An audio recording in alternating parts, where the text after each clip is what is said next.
بسم اللہ الرحمن الرحیم۔ السلام علیکم ورحمۃ اللہ وبرکاتہ۔ نبی کریم صلی اللہ علیہ وآلہ وسلم نے ارشاد فرمایا، اللہ تعالیٰ کو سب سے بڑھ کر محبوب بندہ وہ ہے جو لوگوں کے کام آنے والا ہے۔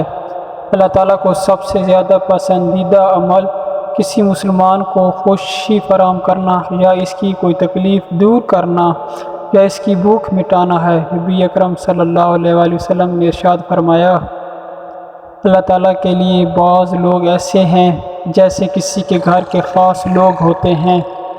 صحابہ نے عرض کیا، وہ کون لوگ ہیں؟ ارشاد فرمایا، قرآن شریف والے، کہ وہ اللہ والے اور اس کے خاص لوگ ہیں۔ نبی اکرم صلی اللہ علیہ وآلہ وسلم نے ارشاد فرمایا ہے، کوئی بھی مسلمان جو ایک درخت کا پودا لگائے یا کھیتی میں بیج بوئے یا پھر اس میں سے پرندے یا انسان یا جانور جو بھی کھاتے ہیں وہ اس کی طرف سے صدقہ ہے۔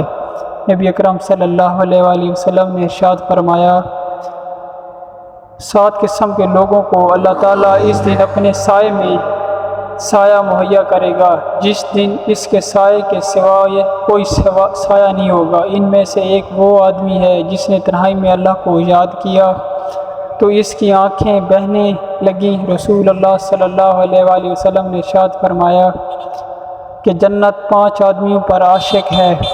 نمبر 1، قرآن شریف پڑھنے والے پر۔ نمبر 2، زبان کو فضول باتوں سے روکنے والے پر۔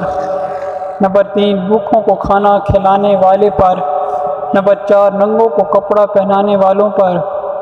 نمبر 5، نبی اکرم صلی اللہ علیہ وسلم پر درود شریف پڑھنے والے پر۔